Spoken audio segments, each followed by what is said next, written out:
Hi guys! Magandang gabi. Welcome back po dito sa Gandara sa channel for Showbiz Update. Andito na naman nga po akong muli nagbabalik. Ang nagmamaganda ng yakachismosang Kimpao, wala na nga pong iba. Ang lokaret na si Gandara Asayo upang magatid po sa inyo ng latest update and fresh happenings patungkol kina Kim Chiu and Paolo Avellino.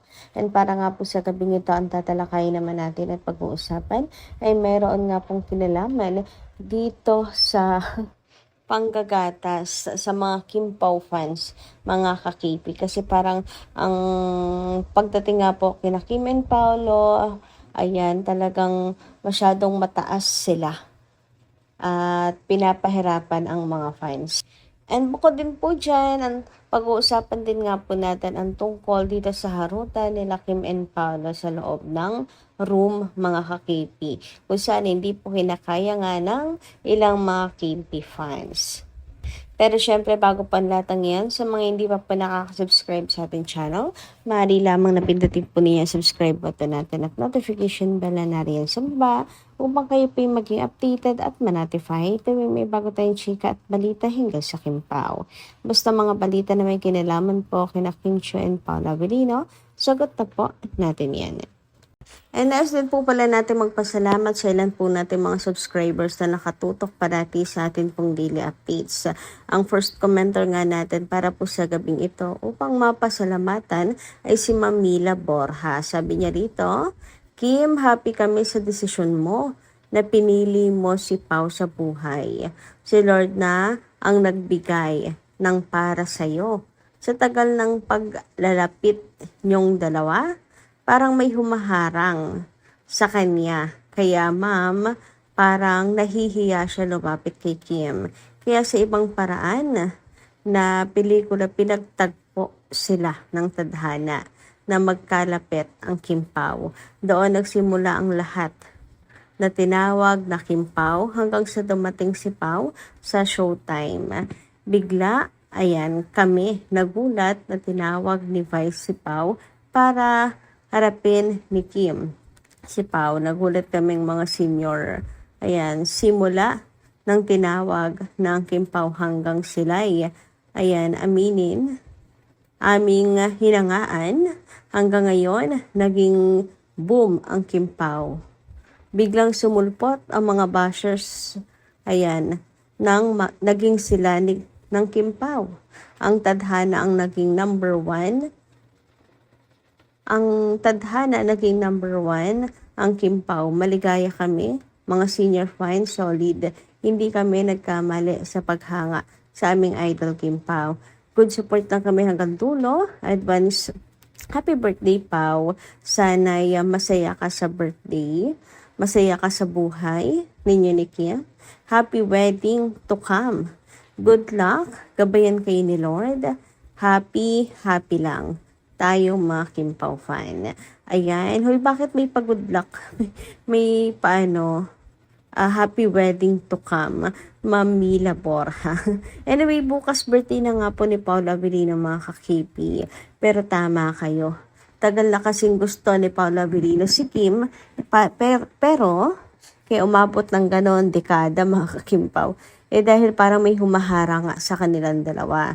Kasi nga, di ba, may karelasyon si Chinita Princess and makikita may respeto ni Pao kay Kim kasi hindi po siya pumarma dito kahit pa gusto niya si Chinita Princess. Matino talaga si Paolo Avellino. Nag-antay lang po talaga siya parang nung nawalan nga ng pag-asa, sabi niya, di naman niya akalain na kay Kim talaga ang bagsak niya, mga ka-KP. O, diba?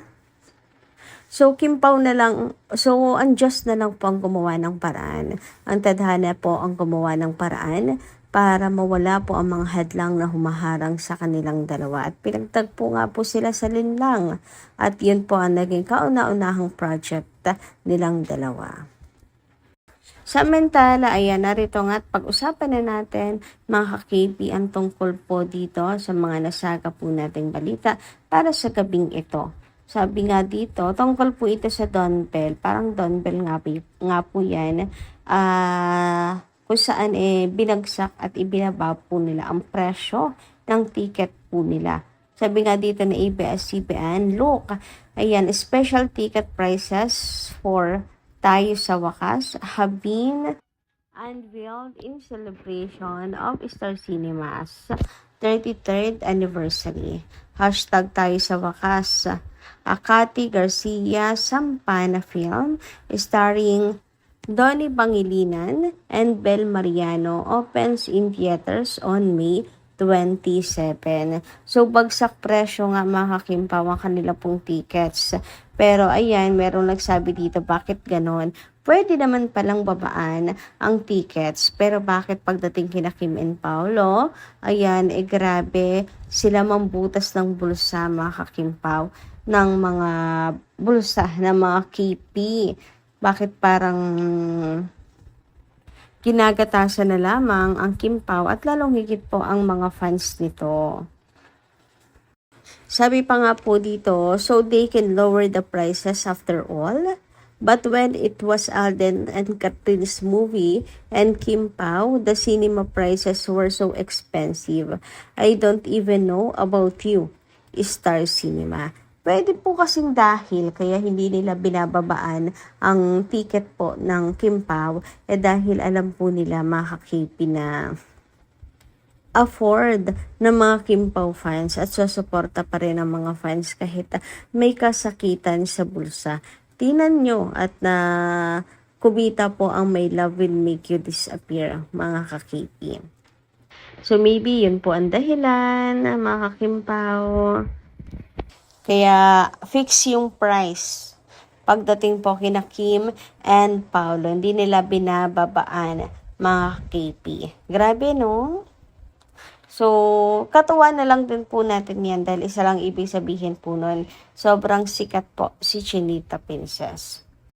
Samantala, dumako naman nga tayo dito sa pinakainaabangan po ng lahat, ang muling pagpaparamdam ng mga ganito nila Kim and Paolo. Mga Kim Pao, sabi nga dito, remember this? Yes, everyone posted that as a king of ayuda. Boss, baka naman ang sama ng nangyayari ngayon. Kailangan namin ng pampahimlay. Ano pong masamang nangyayari ngayon? Mga madam, huli na ba ako sa balita? But anyway, ayan nga, sana meron po ulit silang mga paganito para sa ganon, meron po ulit tayong masusoko sa kanilang dalawa, mga KP, kahit maliit lang po na detalye. Pero ayan nga, sabi dito si Ian Tukmol, ay grabe naman yung pangalan talaga, Ayan, itong araw po ay nanggagaling talaga kina Kim and Paolo, mga kakipi. Kaya kahit noon pa man, talagang mapagbigay po ng ayuda ang Kim Pao. Tina-timing lang po talaga nila ang mga bagay-bagay. Pero ayun, sobrang tahimik pa rin po nila Kim and Paolo kahit mga ganitong post nga lang daw po. Ulit, bumalik sa ganitong post muna ang Kim Pao. Nakaraan lantaran na talaga sila. So kahit simpleng ganyan lang, okay na sila. Anyway, dumako naman nga po tayo dito sa haruta nila Kim and Paolo. Nila Estela at Vincent, mga Kim Pao. Alam nyo ba, may nabasa ako. Sabi dito, si Kim Chu ay talagang nasa character pa rin niya as Stella Marie, pero si Paula Avellino wala na. Hindi na yan si Vincent, kundi isang Paula Avellino na talagang tunay. Kung si Kim ay na-character, si Paula Avellino, siya, mga Kim Pao. Ayan nga, at hindi kinakaya ng ilang mga fans ang harutan na to nila Kim and Paolo. Ang daming ang natuwa sa sinato ng KP. Anyway, sabi dito, okay lang yan kung may separate, lakad muna sila kasi ang importante magkasama naman sila sa birthday ni Paolo. And bukas na nga, ano kaya magiging kaganapan ng mga kakimpaw? Ang mas maganda noon na lagi, mas maganda nood na lang tayo ng The Alibi, episode 42. Kasi tapos na sa Free TV, kasi ito daw ang aabangan bukas.